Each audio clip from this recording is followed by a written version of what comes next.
Bueno, ¿cómo están? Espero que se encuentren bien. En este video vamos a hacer una pequeña introducción a la unidad 3 de la asignatura. Como les venimos comentando, en esta unidad empezamos a estudiar corrientes o teorías o perspectivas psicológicas.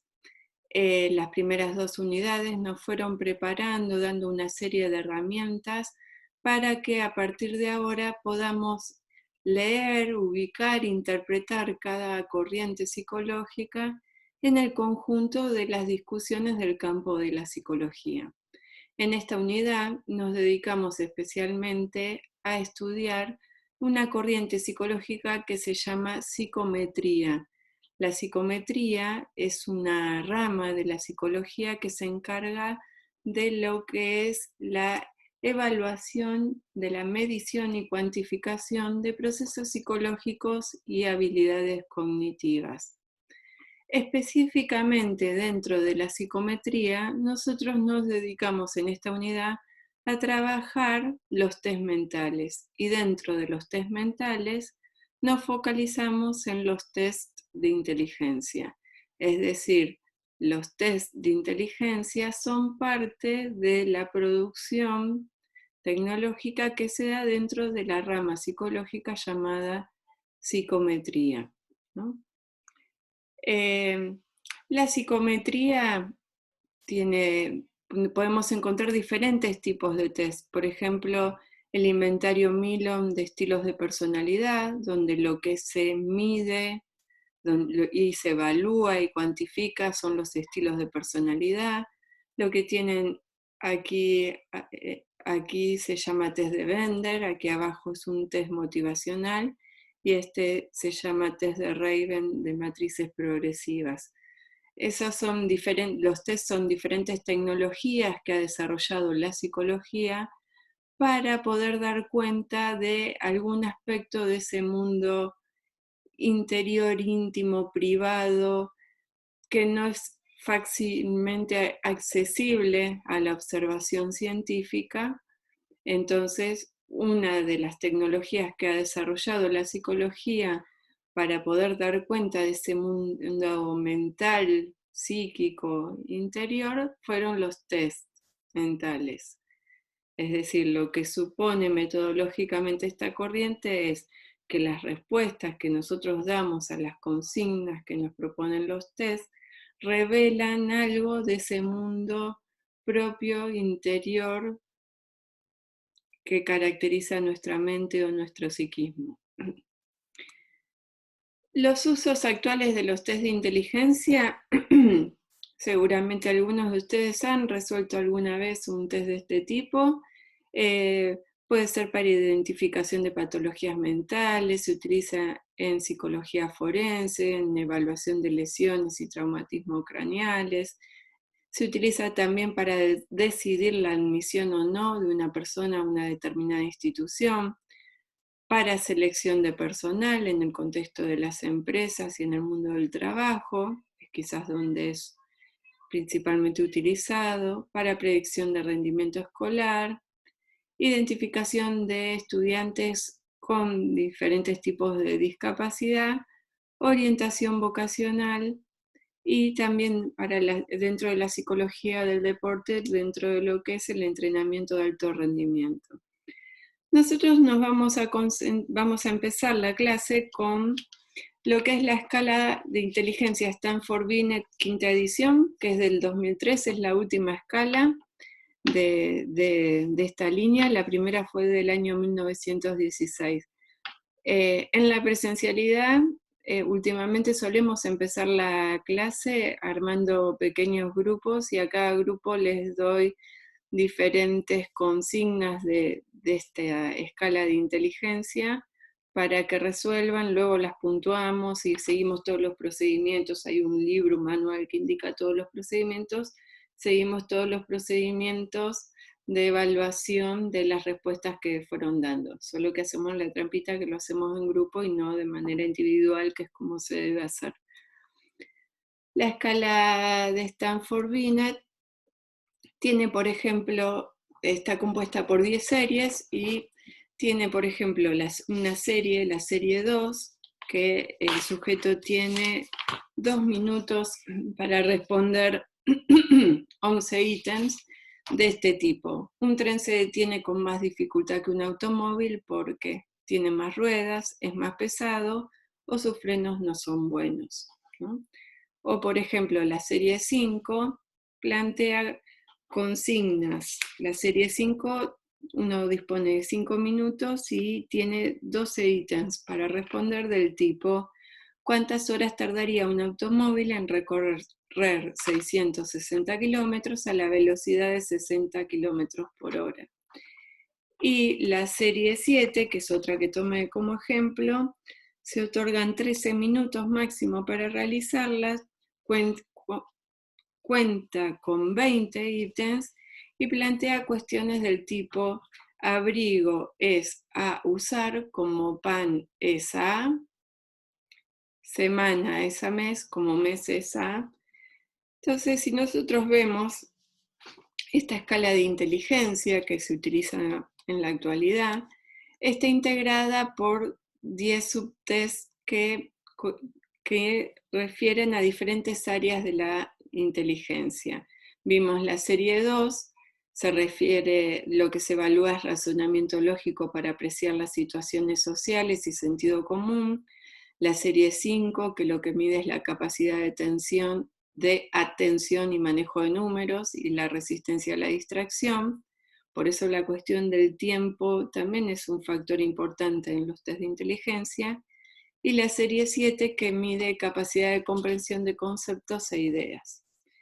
Una vez que se responden a las 10 series, se obtiene por diferentes cálculos estadísticos un número general que nos va a indicar la cantidad de inteligencia que poseemos. Nos va a indicar lo que se llama en psicología coeficiente intelectual.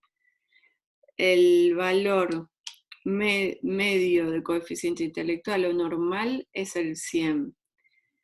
Si yo tengo 100 y otra persona tiene 120, la persona que tiene 120 va a tener más inteligencia que mi caso.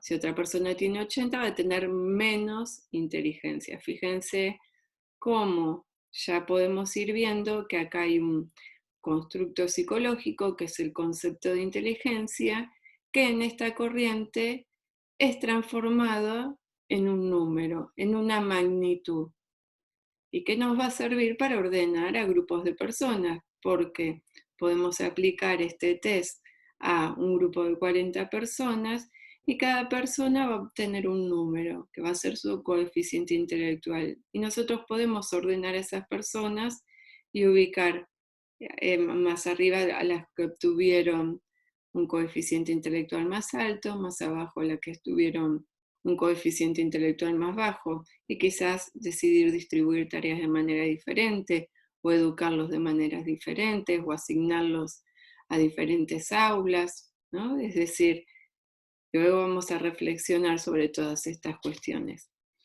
El contexto de surgimiento de los test de inteligencia, esto lo van a leer con detalle en Nicholas Rose, es un punto para que ustedes lo puedan relacionar con lo que nosotros vimos en la unidad 1 con respecto a los proyectos de modernización y los intereses sociales. Es decir, en cada teoría psicológica que nosotros estudiemos, lo que vamos a ver es cuáles fueron las necesidades de época que llevaron al surgimiento de esta corriente o de esta teoría psicológica, las necesidades, las tendencias, las demandas de época.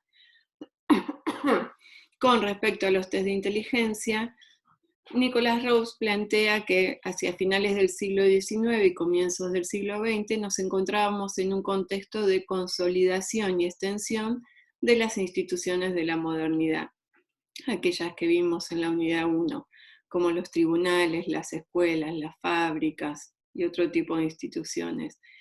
En ese contexto había desafíos estratégicos que era coordinar a grandes cantidades de personas de manera rentable o distribuir a las personas de acuerdo a sus necesidades y potencialidades. Fíjense la demanda, necesidad intereses sociales, proyectos políticos que están detrás, y cómo va a venir un conocimiento psicológico a aportar una tecnología, un conocimiento en primer lugar y una tecnología para poder operar sobre esas cuestiones sociales. ¿No? Entonces, a mí me interesa especialmente en el texto de Nicholas Rose que él va a decir que los test mentales son una técnica de visualización e inscripción de las diferencias humanas, ¿no? Entonces, Nicholas Rose dice, todas las ciencias tienen un medio de visualización y técnicas de inscripción.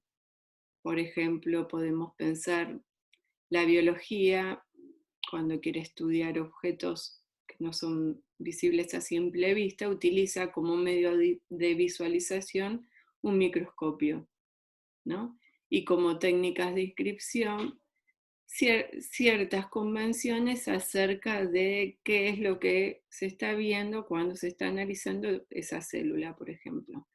Bueno, en el caso de los test de inteligencia, nosotros lo que vamos a ver es que los test mentales son un medio de visualización del objeto de estudio eh, de la psicología, por parte de esta corriente, ¿no? La psicometría va a decidir el medio de visualización, van a ser los test mentales. Entonces, muy brevemente, luego leanlo ustedes con detalle. Nosotros podemos ubicar como antecedentes de los test mentales a la craniometría. Muchos de ustedes deben conocer que hacia finales del siglo XVIII y comienzos del siglo XX era habitual un tipo de estrategia científica que lo que buscaba era encontrar cierta correlación entre aspectos corporales y, por ejemplo, tendencias criminales de las personas, ¿no? Por ejemplo, acá está este ejemplo de criminal nato del Lombroso.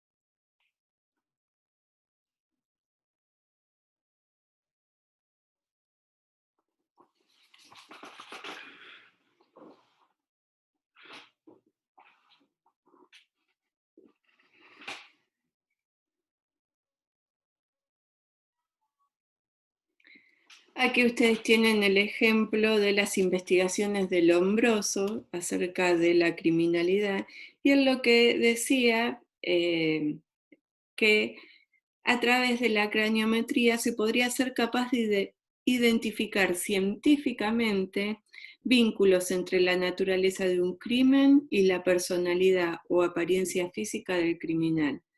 Así, Lombroso va a decir que estas características craneales y faciales podían ser medidas con craniómetros, como los que ustedes están viendo, y calibradores, y que podía ser sometido a un análisis cuantitativo.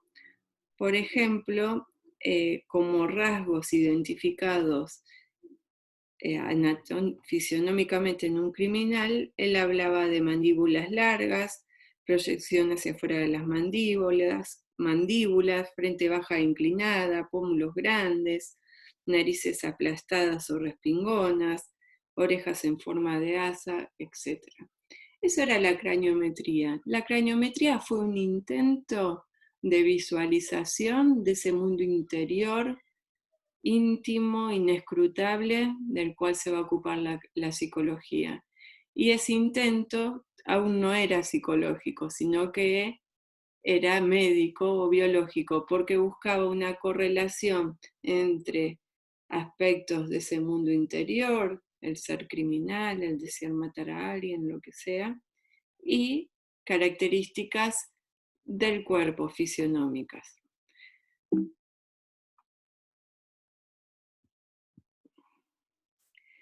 En el texto de Stephen Gould, La falsa medida del hombre, nosotros vamos a analizar dos casos que nos cuenta Stephen Gould. El primero es el de Alfred Binet, que vivió en Francia entre 1857 y 1907, y el segundo de Louis Terman en Estados Unidos, que vivió entre 1877 y 1956. Entre ellos dos vamos a armar una serie de discusiones que van a ver cómo nos van a remitir a lo que fue las unidades 1 y 2 de la materia. Alfred Binet es conocido en el mundo de la psicología por ser el padre de la psicología francesa, así se lo suele llamar. ¿Por qué? Porque al igual que Wilhelm Wundt, como vimos en las primeras unidades, él creó en Francia, unos años después que Wundt, la primera revista que llevaba de título el nombre Psicología, revista académica, el primer laboratorio que llevaba de título el nombre Psicología, empezó a dictar cursos que llevaban ese nombre. Entonces, Stephen Gould nos cuenta que Binet tiene unos coqueteos iniciales con la craniometría. Binet estaba bien metido en este mundo científico y él decía, si llegamos a encontrar una correlación entre el volumen cerebral y la superioridad intelectual, listo, tenemos desarrollado una forma de medir la inteligencia de las personas. Entonces, Binet decía cosas como, cuando estaba entusiasmado, la relación entre la inteligencia de los sujetos y el volumen de su cabeza es muy real y ha sido confirmada por todos los investigadores metódicos sin excepción. Fíjense, volviendo a la unidad 1, el criterio de legitimación del conocimiento acá es la investigación científica. Lo que Binet está diciendo pareciera es los cabezones son más inteligentes. Y dice, y esto es real. ¿Por qué es real? Porque lo ha verificado la investigación científica. Dice, puesto que esas obras contienen observaciones sobre varios centenares de sujetos, concluimos que la proposición anterior es innegable. ¿No? Él partía de esto. Binet, con mucha sensibilidad, ustedes lo van a leer en el texto, él va a empezar a cuestionarse a sí mismo con respecto a qué estaba haciendo con esto de la craniometría y cómo ciertos prejuicios inconscientes, cómo cuestiones de la misma investigación le incidían a él para, por ejemplo, medir de manera más laxa la cabeza de un niño que había sido señalado como inteligente por una persona y de manera más ajustada la de un niño que había sido señalado previamente como poco inteligente. Lean ustedes todo eso porque es muy interesante cómo un mismo científico puede poner sobre cuestión esta supuesta verdad que otorga la ciencia, ¿no? Entonces Binet decide abandonar la craniometría porque encuentra diferencias demasiado pequeñas entre los alumnos más inteligentes y los menos inteligentes, ¿no? Y acá hay algo interesante que yo quiero destacar, que nos va a servir mucho, es Binet decide abandonar los enfoques médicos de búsqueda de características anatómicas, eso era la craniometría, y va a recurrir a métodos psicológicos para poder dar cuenta de la inteligencia de la persona. Ahí estamos viendo cómo aparece un nuevo campo del saber. Se abandonan enfoques médicos que recurren a las características fisionómicas y fisiológicas de los seres humanos, características anatómicas, y se va a recurrir a métodos psicológicos. Por eso los test de inteligencia y los test mentales son test psicológicos. ¿Cómo nace la escala de Binet?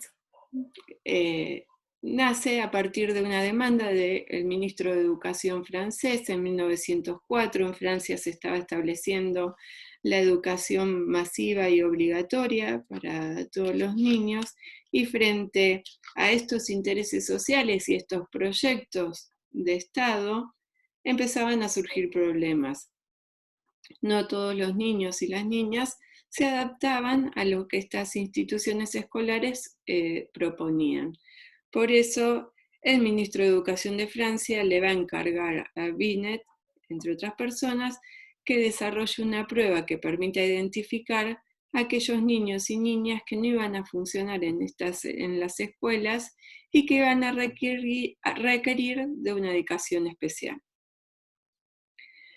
Binet, con su ayudante Simon, disculpen, no sé cómo se pronuncia, va a desarrollar 3 versiones de su escala.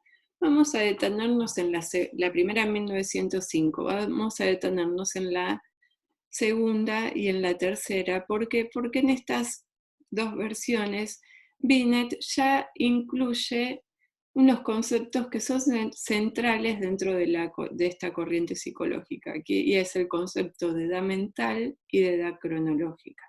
Si yo les pregunto qué suponen que sería cada uno de estos conceptos, seguramente ustedes lo pueden definir, ¿no? La edad cronológica se refiere a la edad que posee biológicamente una persona. Esta persona nació hace 5 años y 3 meses, su edad cronológica es esa.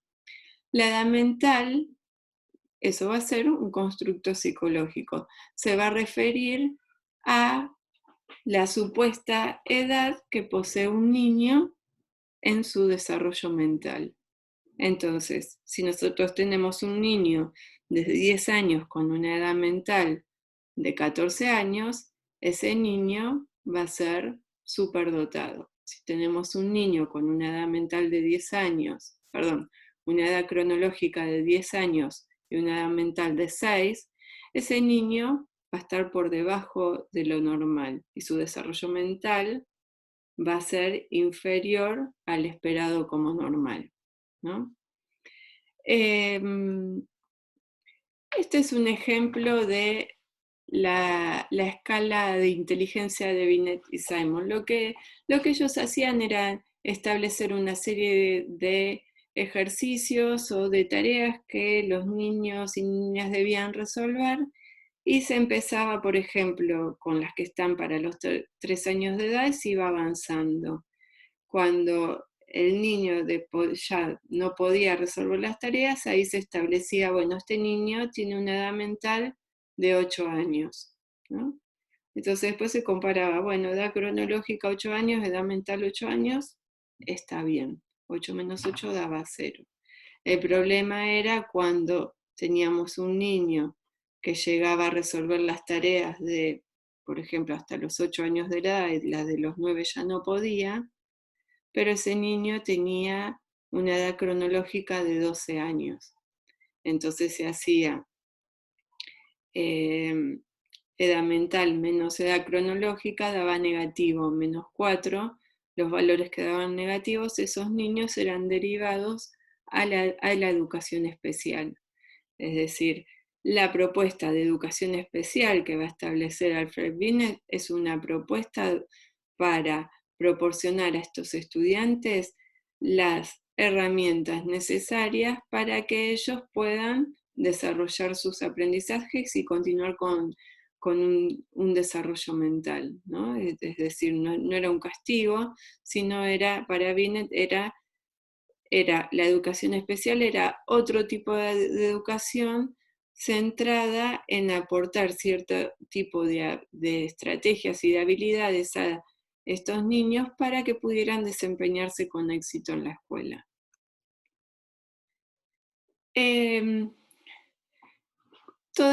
Nosotros ahí vemos que realizaba una resta Binet en sus escalas entre la edad mental y la edad cronológica. Más adelante, en 1912, Binet ya había fallecido, William Stern va a crear el término coeficiente intelectual, que es uno de los grandes términos de la psicología y que seguramente cada uno de ustedes ha escuchado alguna vez hablar de este término. En inglés se le llama IQ, ¿no? Por si lo ven.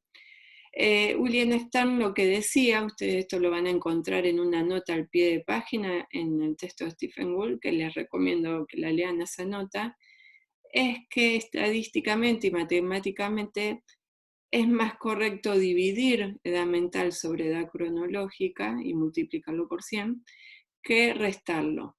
Busquen esa nota al pie de página, léanla, fíjense si entienden el argumento de Stern, por qué es mejor dividir edad mental sobre edad cronológica y no restar como hacía Binet en su test. De esta manera, el coeficiente intelectual, que es la edad mental sobre la edad cronológica multiplicada por 100, lo que nos va a crear es una serie de puntuaciones. Va a haber ciertas personas que van a obtener 100 de puntaje, y eso, si nosotros vemos aquí, la mayor parte de la población se va a ubicar en un puntaje que va de 85 a 115, es decir, el 70% de la población, dice el gráfico, que es una curva de Gauss, si se le toma una prueba de inteligencia, va a obtener esos puntajes, ¿no? Que va de una inteligencia media-baja a una inteligencia media-alta, más o menos ahí. Lo que resulta interesante de esta curva de Gauss es que en estas pruebas que se tomen vamos a tener dos grandes grupos. Los grupos que se quedan de este lado, que son los grupos que están por debajo de la media, los grupos por debajo de lo normal, y los grupos que están de este lado, que son los grupos que están por encima de la media o por encima de lo normal. Lo normal en el medio, ¿qué va a ser anormal para esta teoría psicológica? Un puntaje por debajo de lo que se establecía como el puntaje que obtiene la mayoría de las personas. Entonces, un puntaje por debajo va a establecer las personas con retrasos mentales. Un puntaje por encima va a establecer lo que se llaman las personas superdotadas, ¿no? Que tenemos más que nada en la época de la Guerra Fría, en Estados Unidos y en Rusia. Era un 2%, este grupito de acá, era un 2% de la población que era de gran interés para los gobiernos en esa época en Estados Unidos y en Rusia. Se buscaba captarlos tempranamente, llevarlos a instituciones educativas especiales, porque se creía que eran las personas que iban a llevar al desarrollo tecnológico y a lograr ganar esa guerra fría, ¿no? que se daba entre Estados Unidos y Rusia. Bien, les propongo que lean en el texto, lo tienen en la guía de lectura bien detallado, que se fijen cuáles son las advertencias que hace Binet acerca de para qué usar esta escala que él había desarrollado. Binet se negaba a definir como inteligencia el número que cada niño obtenía en su prueba. ¿Bien? Él decía que ese número era una guía aproximativa y con una finalidad práctica para tomar decisiones acerca de qué realizar con ese niño.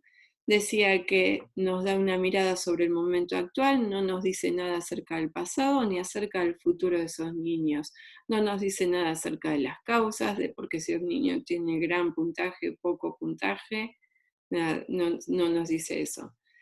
Se negó a usar la escala para clasificar a todos los alumnos en una jerarquía. Él decía, esta prueba tiene que ser tomada solo con los niños que los docentes están considerando, mira, me parece que no estoy logrando que funcione.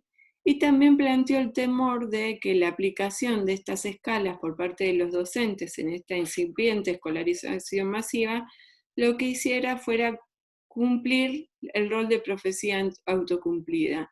Tomamos estas escalas de inteligencia de los niños, nos dicen que estos tienen un valor negativo, estos tienen un valor positivo, y bueno, ya entonces enseñamos acorde a eso, a cada uno, porque suponemos que los que tienen valor negativo no van a aprender mucho.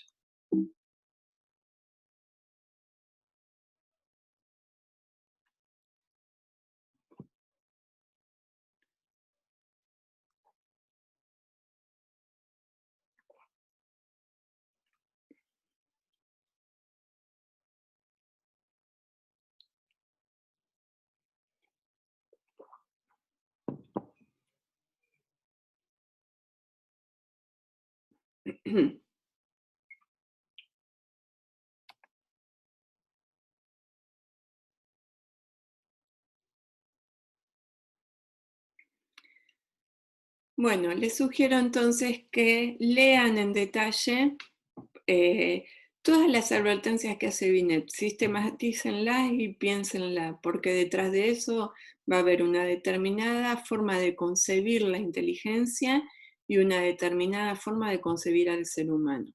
Pasemos rápidamente a Louis Terman, que es el otro autor de los test de inteligencia que nosotros usamos como excusa en esta unidad para aprender y debatir sobre cuestiones de psicología. Louis Terman va a ser el desarrollador de la escala de Stanford-Binet. Él trabajaba en la Universidad de Stanford y va a hacer una adecuación del test de Binet. Por eso su escala se va a conocer como de Stanford-Binet. En la actualidad también se conoce como de Terman y Merrill, que fue una persona que colaboró con él. Entonces, él va a tomar la escala original de Binet, la va a ampliar a 90 tareas y va a incluir el concepto de Stern de coeficiente intelectual. Algo súper interesante de la escala de Stanford-Binet que dice Stephen Gould es que esta escala se convirtió en el paradigma de prácticamente la totalidad de los test ideados posteriormente. Y Gould dice, hay una argumentación falaz. ¿Por qué? Porque lo que se hace es decir, sabemos que el test de Stanford-Binet mide la inteligencia. Por lo tanto, este test que nosotros creamos nos da resultados parecidos al que da el de Stanford-Binet cuando le aplicamos a una persona los dos tests. Entonces quiere decir que este test que creé también está midiendo la inteligencia.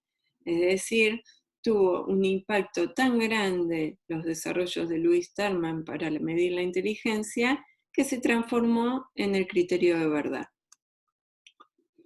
Entonces, de manera muy amena, Gould nos va mostrando cómo estos test de inteligencia que parecen tan objetivos y que nos dan cuenta con un número de la magnitud de inteligencia que posee una persona, en realidad son tan arbitrarios como cualquier otra cuestión dentro de nuestra vida.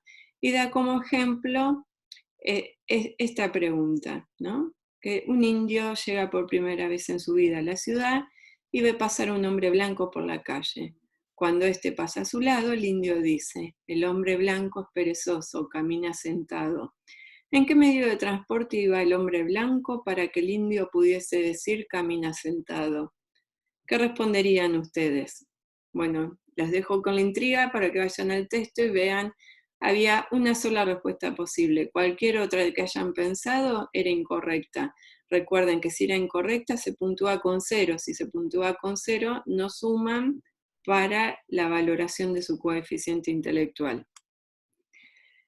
Bien, y otro aspecto que nos resulta de mucho interés para hacer un contrapunto entre Binet y Louis Terman es que Louis Terman sostenía que la inteligencia era innata. Él decía, la magnitud de inteligencia de los seres humanos es algo que viene determinado a través de los genes, ¿no? Por los genes paternos y maternos, y que no se puede modificar por el ambiente.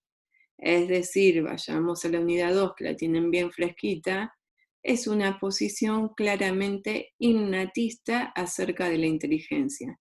Fíjense en su tesis doctoral lo que Louis Terman decía. Aunque aporte pocos datos positivos sobre el tema, este estudio ha reforzado mi impresión acerca de la mayor importancia de la herencia comparada con la educación como factor determinante del rango intelectual que cada individuo posee respecto de sus congéneres. Entonces, acá yo armé este cuadrito para ubicarlos en algunas discusiones que van a leer en el texto de Gould para que se entienda, porque por momentos se pueden perder porque utiliza términos que no son muy comunes en la actualidad. Entonces, es una explicación de la clasificación de la deficiencia mental a comienzos del siglo XX. A comienzos del siglo XX, la deficiencia mental se clasificaba como idiotas, imbéciles y un tercer grupo. Por eso, quienes han trabajado la consigna 3 para el TP de la unidad 2, cuando ustedes van a ver que el médico Pinel dice Víctor es un idiota, ¿no? No lo está ofendiendo, sino que lo está clasificando dentro de un cuadro psiquiátrico de la época. Las personas idiotas se llamaba idiotas a aquellas personas que eran incapaces de alcanzar el pleno dominio de la palabra. Imbéciles a aquellas que eran incapaces de alcanzar el dominio pleno de la escritura. Es decir, cuando queremos ofender a alguien, decirle idiota es peor que decirle imbécil, ¿no? En la actualidad parecería. Pero bueno, más allá del chiste, nos vamos al punto que nos interesa. Había un tercer grupo que preocupaba mucho en ese momento, y era el grupo que ustedes van a leer en diferentes textos como anormales profundos, débiles mentales, morons, tontos o deficientes mentales. Este grupo era el grupo más nebuloso, porque lo que decían los diferentes investigadores es que a los idiotas y los imbéciles uno los puede distinguir a simple vista. El problema de los anormales profundos o los débiles mentales es que son personas que pueden pasar por normales, ¿no? Pero son personas que pueden aprender a desempeñar alguna función en la sociedad, pero en cierto tipo de posiciones y con cierto tipo de cuidados, ¿no? Entonces es lo que hasta hace unos años se podría llamar un retardo mental leve. Imbécil sería un retardo mental moderado, idiota es un retardo mental profundo. Bien, esto es para que se ubiquen en lo que van a leer. Entonces, había algo que preocupaba mucho a personas como Terman y Goddard, que es otro desarrollador de test mentales en Estados Unidos, y que era la propagación de los débiles mentales en este pujante Estados Unidos que se estaba formando. Si ustedes piensen, si Louis Terman entendía que la inteligencia era innata, que la inteligencia se transmitía a través de los genes, a través de los genes de generación en generación. Si se quería lograr un Estados Unidos de alta calidad con una población de alta inteligencia, había que desarrollar estrategias para evitar la propagación de los débiles mentales. Entonces, Goddard va a trabajar principalmente con las estrategias externas, que era en la isla de Ellis en Nueva York, era donde llegaban todos los barcos de inmigrantes, entonces él desarrollaba estrategias muy poco científicas, o sea, por más que se llamaban científicas, no importa, no me quiero ir de tema, para medir la inteligencia, si eran débiles mentales, se los deportaba. Y estrategias internas, como la internación en colonias de estas personas, en colonias por sexo, colonias para mujeres y para hombres, para evitar la reproducción, o la esterilización. Si bien en ningún momento se animaron, en ningún momento se llegó a proponer concretamente, porque decían que la sociedad norteamericana no estaba preparada para tomar ese tipo de medidas que ellos consideraban necesarias. Perdón, acá, bien.